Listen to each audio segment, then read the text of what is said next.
al canal de Davidoso. Bienvenidos de nuevo a mi canal. Aquí estamos para trabajar el tema de gravitación con un poquito más de profundidad. ¿Qué vamos a trabajar en el vídeo de hoy? Pues vamos a irnos al espacio exterior y vamos a trabajar con cuerpos celestes. ¿Sí? ¿Qué me refiero con cuerpos celestes? Pues todo lo referente a satélites, a meteoritos que caen sobre la Tierra, la Luna, planetas, todo lo que viene siendo ya a lo grande. Me gustaría empezar el vídeo recordando en qué consistían las leyes de Kepler. Es cierto que cada vez tienen menos importancia en el currículo de segundo de bachillerato y en selectividad, pero creo que deberíamos de conocerlas y vamos a hablar de cuerpos celestes. Bueno, pues la primera ley dice que los planetas describen órbitas elípticas alrededor del Sol, el cual se encuentra en uno de sus focos. Bueno, pues me gustaría hacer hincapié en un detalle que sí podría aparecer en los ejercicios, y es el hecho de que aunque las órbitas sean elípticas, nosotros las vamos a tomar como circulares, ¿vale? Ya veremos eso en qué repercute con la segunda ley de Kepler. Y la otra cosita que puede ser útil es que tenemos que saber qué es el perihelio y el afelio. El perihelio es el punto donde el planeta está más próximo al Sol o a la estrella, y el afelio en este caso sería cuando el planeta está más alejado del Sol. ¿Entendido? Perihelio más cerca, afelio más lejano. En cuanto a la segunda ley de Kepler, pues dice que el radiovector que une el Sol con un planeta barre áreas iguales en tiempos iguales. ¿Y eso qué significa? Bueno, pues aquí en un dibujillo lo he intentado mostrar un poquito. Pues significa que cuando el planeta está en el perihelio, está en la parte más próxima al Sol, como está más próximo y está siendo más atraído por el Sol, pues tiene que moverse más rápidamente, va a mayor velocidad. Y sin embargo, cuando está más alejado en el afelio, pues ocurre que como siente menos atracción, pues no necesita tanta velocidad orbital para desplazarse, por tanto va a una velocidad más despacio. Entonces eso se resume en que barre áreas iguales en tiempos iguales. O sea, el área 1, ¿sí?, se recorre esta distancia, barre este área, en el mismo tiempo en la que barre el área 2, en la que recorre esta distancia. Y eso pues tiene implicación en las velocidades. Pero, al tomar nosotros las órbitas circulares en los problemas prácticos, pues eso que... ¿Y qué va a repercutir? Pues que la velocidad orbital va a ser constante en todos los puntos. ¿Sí? Y por último vamos con la tercera ley de Kepler, que esta podría ser útil en ciertos ejercicios. ¿Qué dice la tercera ley de Kepler? Pues que el cuadrado del periodo orbital de un planeta es proporcional al cubo de la distancia media desde el Sol, ¿sí? ¿Y cómo vamos a utilizar eso en un problema? Bueno, pues resulta que si tenemos dos cuerpos orbitando alrededor del mismo cuerpo, por ejemplo, dos planetas alrededor del Sol, dos satélites alrededor del mismo planeta, y conocemos pues por ejemplo el periodo de los dos planetas y su radio orbital, el radio orbital de uno de ellos, podremos conocer el radio orbital del otro. O conocemos dos radios y un periodo, podemos calcular el otro periodo. Entonces nos permite calcular o periodos o radios orbitales para cuerpos que orbitan respecto del mismo cuerpo celeste. Y bien, vamos ahora con algo muy importante. ¿Por qué orbitan los satélites y los planetas? ¡Chan, chan, chan! Veámoslo. Bueno, imaginémonos la estrella de la muerte y una nave de la resistencia ahí orbitando alrededor para intentar destruirla. Bueno, ¿y por qué la nave permanece ahí orbitando, dando vueltas? Bueno, pues veamos qué fuerzas actúan sobre la nave. Pues actúa la fuerza de atracción gravitatoria de la estrella de la muerte sobre la nave, pero al mismo tiempo, por describir un movimiento circular, hay una fuerza que le tira hacia el exterior, la fuerza centrípeta-centrífuga. Y esa fuerza, claro, la podemos notar todos, pues, por ejemplo, cuando vamos en un coche, en una curva, en una rotonda, y notamos que hay una fuerza que nos tira como hacia afuera, ¿verdad? Que nos tenemos como que sujetar. Pues esa es la fuerza centrípeta-centrífuga. Muy bien, bueno, pues resulta que nuestra nave permanece describiendo un movimiento circular uniforme porque está en equilibrio de fuerzas. Claro, eso es lo que decía Newton con su primera ley, ¿verdad? El principio de inercia, que decía que todo cuerpo permanece en su estado de reposo de movimiento mientras la suma de fuerzas sea cero. Entonces, por eso está siguiendo esa trayectoria. Y ahora, claro, como las fuerzas que actúan son la gravitatoria y la centrípeta, si la suma es igual a cero, eso que implica que la fuerza gravitatoria y centrípeta son iguales y opuestas. Es decir, tienen el mismo módulo, misma dirección y sentidos opuestos. Cada uno apunta hacia un lado. ¿Vale? ¿Y esto para qué nos va a servir? Bueno, pues entre otras cosas para calcular la velocidad orbital de la nave, la velocidad orbital de los satélites, de los planetas alrededor del Sol o de una estrella. ¿Y eso cómo lo hacemos? Bueno, pues ahora ya nos vamos a quedar con lo que es la igualdad de los módulos, ¿sí? Vamos a igualar los módulos de la fuerza gravitatoria y la fuerza centrípeta. La fuerza gravitatoria se obtiene a partir de la ley de la gravitación universal, que ya sabéis que lleva un menos y el vector unitario. Al ser módulo ya he quitado el menos y el vector unitario. Y la fuerza centrípeta va a ser la masa por la aceleración centrípeta. La aceleración centrípeta o normal es la velocidad al cuadrado, la velocidad de giro al cuadrado partido el radio.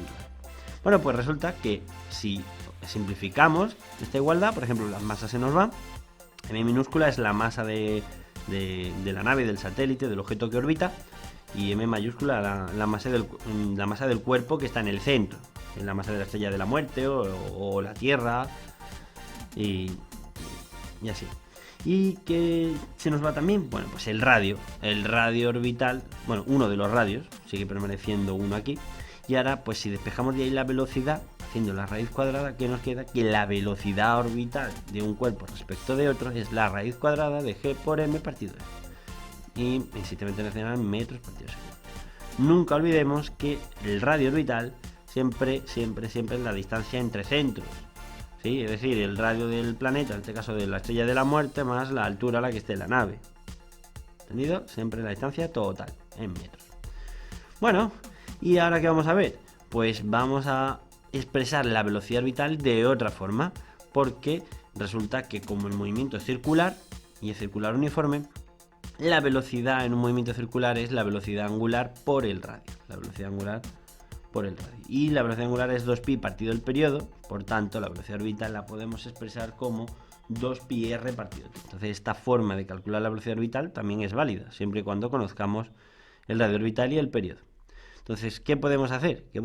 Pues combinar la expresión anterior y esta, y por ejemplo si calculamos la velocidad orbital con la expresión anterior y luego lo igualamos a esto, podemos obtener el periodo.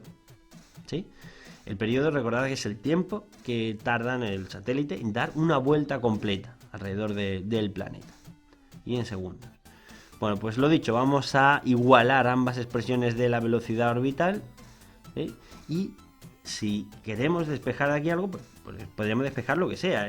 Podemos despejar la masa del planeta, podría ser una pregunta. O podríamos despejar la R o el periodo. Pero ¿cómo despejamos de aquí? Pues elevando todo al cuadrado. Elevamos todo al cuadrado para quitar la raíz y luego ya pues despejamos. Yo aquí he despejado el periodo, es una pregunta típica de los ejercicios, o el radio. ¿Sí? Cuidado que en el periodo aquí tenemos raíz cuadrada, pero en el radio tenemos raíz cúbica, ¿vale? Raíz cúbica. Y cuidado de meter todo esto en la calculadora. Ni se os ocurra aprenderos esto de memoria. O sea, al que se lo aprendo de memoria, voy, lo busco y lo reviento, ¿sabes? Le doy un cogotazo. Claro que no hay que aprendérselo. Literalmente solo tienes que aprenderte de dónde sale todo esto. Todo esto sale de que la fuerza gravitatoria es igual a la fuerza centrípeta. Y ya de ahí vas derivando todo. ¿Sí? Y luego sabes que hay dos formas de expresar la velocidad orbital, las igualas y tal. Entonces, esto no hay que aprendérselo de memoria. No aprenda de fórmulas, de más. Y bueno, por último, ¿qué me gustaría contaros acerca de la velocidad orbital? Bueno, pues que hay un tipo de satélites muy especial, que son los satélites geoestacionarios. ¿Y qué es un satélite geoestacionario? Pues no es más que un satélite que gira a la misma velocidad angular que la Tierra. Es decir, que el periodo del satélite alrededor de la Tierra coincide o es igual al periodo de rotación de la Tierra. Es decir, la Tierra, ¿cuánto tiempo tarda en dar una vuelta sobre sí misma? Un día, ¿verdad? O sea, el día y la noche se explica por el movimiento de rotación. Pues un día, que son 24 horas, será el periodo de un satélite geoestacionario. Y ya por curiosidad, que sepamos que un satélite geoestacionario, si nosotros lo pudiésemos ver en el cielo, ¿sí?, lo veríamos siempre situado en el mismo sitio. Claro, si siempre gira a la misma velocidad que la Tierra, pues aunque aparentemente no se mueve. Esto es como cuando vas por la acera andando con un colega y el colega pues va siempre al lado tuya. ¿Sí? Pues que no da la sensación de que siempre está en la misma posición respecto de ti, aunque se está moviendo. ¿Vale? Y vamos a hablar ahora de la energía mecánica que posee un satélite cuando está en órbita alrededor de un planeta. ¿Cuál es la energía mecánica? Pues como siempre, la energía mecánica va a ser la suma de la energía cinética y la energía potencial que posea en ese momento. Si bien la energía potencial va a ser la energía que tenga situada a esa altura, es decir, menos g por la masa del planeta, por la masa del satélite, ¿sí?, partido la distancia, el radio orbital. Esta R, recordad, es el radio del planeta más la altura a la que se encuentra. Y la energía cinética, como siempre, será un medio de la masa del satélite por la velocidad orbital al cuadrado. Muy bien. Si nosotros recordamos las expresiones de la velocidad orbital que hemos escrito anteriormente, es decir, la raíz cuadrada de g por m partido r, y lo sustituimos aquí, como la raíz va a ir elevada al cuadrado, ¿qué pasa? Que la raíz del cuadrado se va. Y me va a quedar que la energía cinética es un medio por la masa del satélite por g por mp partido r. ¿Vale? Se me ha ido la raíz con el cuadrado. ¿Y qué ocurre? Que si te fijas bien en lo que queda, es exactamente igual que la energía potencial, pero sin el menos. Por tanto, podemos concluir que la energía cinética de un satélite en órbita es igual a menos un medio de su energía potencial. ¿Entendido? Y claro, si sabemos ya esa relación con la energía cinética y la potencial, podemos generalizar y decir que la energía mecánica del satélite será la energía cinética, la cambio por menos un medio de la energía potencial, más la energía potencial, quedando menos un medio más un medio, es un medio de la energía potencial que posee a esa altura. Entonces, aunque siempre podremos calcular la energía mecánica de un satélite de esta manera, calculando la cinética por un lado y la potencial por otro, podemos saber que se cumple siempre para satélite en órbita, solo para este caso, que la energía mecánica es igual a un medio de su energía potencial. ¿Sí? Esa energía potencial lleva su signo menos, como siempre. Entonces, la energía mecánica del satélite en órbita va a salir siempre negativa, en julio.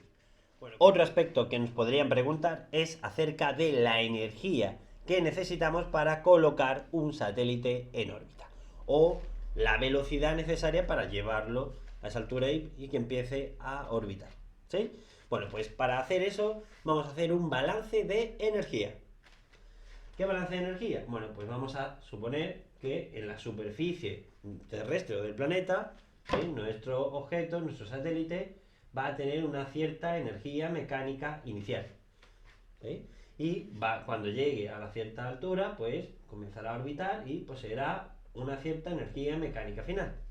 Bueno, pues como únicamente aquí actúan fuerzas conservativas, la energía mecánica se va a conservar.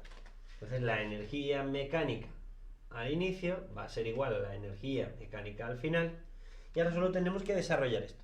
En realidad, muchísimos tipos de ejercicios en cuerpos celestes, cuando se trata de llevar un objeto de un punto a otro y demás, casi todo se suele resolver con energías, o bien para hallar velocidades, por ejemplo, la velocidad con la que un meteorito impacta con la Tierra.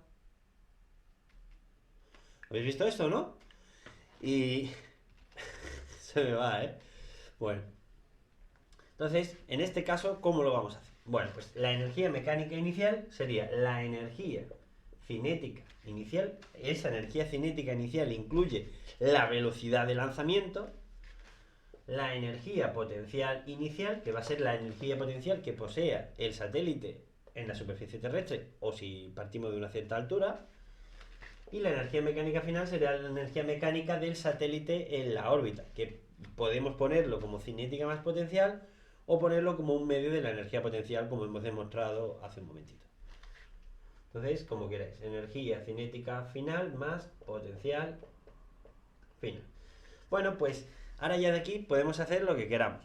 Si nos preguntan por qué energía hace falta para colocar un satélite en órbita, pues entonces esa energía necesaria para colocarlo en órbita será esta de aquí, ¿sí? Porque el objeto en la superficie ya tenía esta energía y el objeto se va a quedar ahí en la superficie, no va a arrancar a volar por arte de magia. Nosotros le estamos poniendo unos propulsores, unos cohetes que están haciendo que suba a esa altura. En definitiva, la energía extra que necesita nuestro satélite para que primero alcance la altura y luego para que comience a orbitar a una cierta velocidad orbital será esta energía cinética inicial. Esto sería como la energía añadida. Sería la energía cinética final más la potencial final.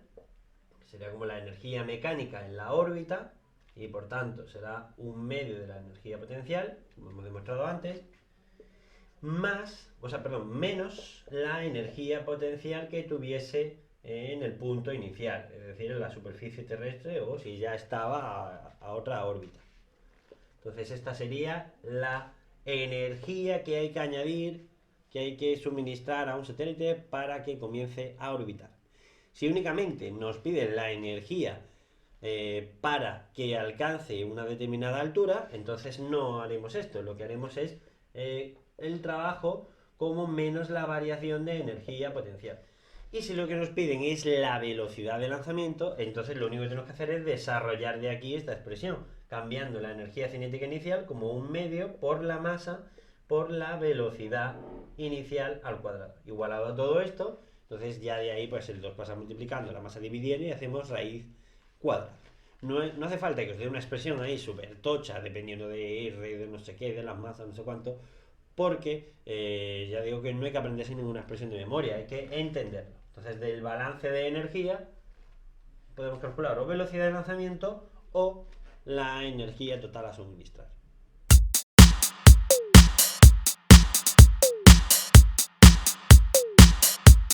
Podemos aprovechar esto que estamos viendo del balance de energía mecánica inicial igual a la final, para explicar el concepto de velocidad de escape. ¿Qué es eso de velocidad de escape que suelen preguntar mucho? Bueno, pues la velocidad de escape la podríamos definir como la velocidad que hay que suministrarle a un objeto, ¿sí?, para que escape de la interacción gravitatoria de un planeta. Es decir, es la velocidad que tenemos que darle a un objeto para que llegue tan lejos que ya no vuelva a caer, que ya no vuelva a ser atraído o la atracción sea tan débil que se quede en ese punto. Y bien, ¿cómo calculamos esa velocidad de escape? Pues con nuestro balance de energía. Al inicio tenemos una cierta energía mecánica inicial y en el infinito, en el punto más lejano donde lo vamos a enviar, pues tendrá una cierta energía mecánica. Y la energía mecánica al inicio será igual a la energía mecánica final, es decir, en el infinito. Al inicio tenemos energía cinética inicial, que sería un medio de la masa por la velocidad inicial al cuadrado. Esa velocidad inicial es la velocidad de escape al cuadrado. La energía potencial al inicio pues será menos g por la masa del planeta por la masa del objeto partido la distancia inicial. La distancia inicial normalmente va a ser el radio del planeta, pero podría estar a 1000 kilómetros, a una altura, ¿vale? Entonces sería la altura inicial, o sea, la distancia inicial respecto al centro del planeta. Y luego igual a la energía cinética en el infinito más la energía potencial en el infinito. Pero resulta que estos dos términos van a ser cero. La energía mecánica en el infinito va a ser cero. ¿Por qué? Porque cuando nosotros lanzamos un objeto hacia arriba, cuando alcanza su punto más alto, se para. Y si se para, no tiene velocidad. Si no tiene velocidad, su energía cinética es cero. O sea que la energía cinética se anula. Porque le vamos a dar la velocidad justa para que llegue al punto más alto y se pare. No para que siga más allá. Y la energía potencial va a ser cero en el infinito, porque como sabéis, la energía potencial es inversamente proporcional a la distancia. Es decir, que cuando R tiende a infinito, la energía potencial tiende a cero, Julio. ¿Sí? Entonces, si cuando llega arriba no tiene ni cinética, porque se para, ni potencial, porque prácticamente es cero, podemos asumir que la energía mecánica ahí es cero. Esa es la clave para determinar la velocidad de escape. Ya lo único que nos falta es despejar de esta expresión. ¿Cómo despejamos? Pues muy sencillo. Esto que está negativo pasa sumando, sería un medio por la masa por la velocidad de escape al cuadrado igual a g por mp por m partido la distancia inicial, el radio inicial, y ahora la masa del objeto se nos va, que es lo que queremos, mandarlo súper lejos, que no vuelva. Si esto es como ese vecino que no queremos que vuelva, pues ahora tenemos que aprovechar para mandarlo lejos. El 2 pasa multiplicando y luego, como tengo velocidad al cuadrado, le hago la raíz cuadrada. Y por tanto, ¿cómo va a quedar la velocidad de escape? Bueno, pues la velocidad de escape será 2 por g por la masa del planeta partido la distancia inicial y la raíz cuadrada. Esta será la expresión de la velocidad de escape. ¿Sí? Perfecto. Y ahora voy a contaros algo que puede aparecer en los ejercicios y que a veces crea mucha confusión. Hay que tener claro que en selectividad, sea el tema que sea, ¿sí? Solo podemos utilizar los datos que nos dé el ejercicio. Solo esos datos. Y normalmente están bien, o sea, normalmente no falta ningún dato ni sobra ningún dato. Están los que tienen que estar. ¿Sí? Si acaso sobra, ¿vale? Si acaso sobra. Por ejemplo, la masa del cuerpo, ya habéis visto que para la velocidad orbital, para la velocidad de escape, no influye. O sea que, por ejemplo, esa masa si nos la dan realmente no es importante. Pero puede ocurrir que en un ejercicio venga como datos la gravedad en la superficie, ¿sí? Que la tomamos como constante, que es 9,8 metros por segundo a la menos 2, o metros partido segundo cuadrado, y venga el radio terrestre, ¿no? Como 6.370,71 kilómetros, que luego lógicamente pues habrá que ponerlo en metros. Entonces, imaginamos un ejercicio en el que me dan esos dos datos, pero la constante gravitacional G y la masa de la Tierra, ¿sí? Pues no aparecen como datos del problema. Entonces, aunque tú sepas cuál es la masa de la Tierra y cuál es la constante G, porque la has utilizado tantas veces que te lo sabes de memoria, no puedes utilizarla. Entonces, ¿qué hacemos? Pues lo siguiente. Nos vamos a la expresión del campo gravitatorio creado por la Tierra en la superficie, que será, o sea, el módulo G por la masa de la Tierra partido el radio de la Tierra al cuadrado. ¿Sí? Y ahora digamos, esto lo conozco, pero ni G ni MT son conocidos. ¿Qué voy a hacer? Despejar el producto G por MT como un conjunto, como si fuese una sola incógnita. Entonces quedará como G sub 0 por RT al cuadrado. Entonces voy a hacer este cambio y en todas las expresiones, en todas, absolutamente en todas, en la energía potencial, en la velocidad de escape, en la velocidad orbital, en todas las expresiones donde aparezca G por MT, lo voy a cambiar a sustituir por G sub 0 por RT cuadrado. Pero eso lo haré cuando se dé esta situación. Por último, un tipo de ejercicio que os podéis encontrar en segundo bachillerato y selectividad es el siguiente. Te dicen, pues, imagínate que la masa de la Tierra se ha reducido a la mitad y el radio es el doble, ¿sí? Por ejemplo. Y ahora te dicen, ¿cuánto ha cambiado el campo gravitatorio en la superficie del planeta? ¿Sí? ¿Cómo hacemos eso? Pues muy fácil. Os voy a enseñar cómo. Entonces, imaginaos esta situación, ¿vale? La masa del planeta se ha duplicado. Entonces, la nueva masa del planeta le va a indicar como M', es 2 veces la anterior masa del planeta. ¿Vale? Y el radio del planeta, pues me dicen que es también el doble. O sea, el nuevo radio del planeta será el doble del radio original. Y ahora con esas nuevas relaciones voy a ver cómo ha cambiado el campo en la superficie. Yo diría, el campo creado por el planeta en la superficie será pues G por la masa del planeta partido el radio del planeta al cuadrado. ¿Sí? Pero si yo quiero calcular el nuevo campo será G', M', R'. Y ahora vamos a ir cambiando las distintas relaciones. Por ejemplo, MP lo voy a cambiar por 2MP. Y RP' lo voy a cambiar por 2RP. Y aquí es donde hay que tener cuidado, porque cuando en este tipo de ejercicios cambia el radio del planeta, como va elevado al cuadrado en el campo, ese 2 le va a afectar el cuadrado. Entonces, desarrollando esto, tengo G por 2 por MP partido 2 al cuadrado 4 RP.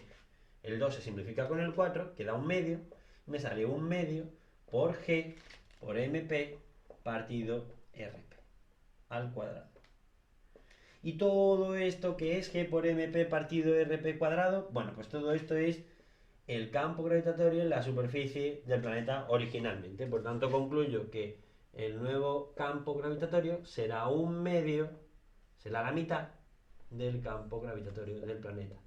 Entonces, esto es solo un ejemplo, pero para que entendáis cómo se resuelven estos ejercicios. Establece matemáticamente las relaciones entre las variables, expresa respecto a tu nueva variable prima, ¿sí?, lo que quieres calcular, ve sustituyendo las respectivas relaciones y luego ve simplificando hasta que en tu expresión aparezca la expresión, en este caso, del campo original o de la variable original. ¿Entendido? Entonces, de esa manera ya puedes relacionar cuántas veces ha aumentado o ha disminuido una magnitud. Si es el doble, si es el triple, si es la mitad, etc. Y hasta aquí el vídeo de hoy sobre gravitación y cuerpos celestes. Espero que os haya gustado, darle like, suscribiros y compartir con vuestros amigos. Nos vemos en el próximo vídeo. Adiós. Recordad que la masa por la derivada de la velocidad respecto del tiempo os acompaña. Que la fuerza os acompañe, ¿sí?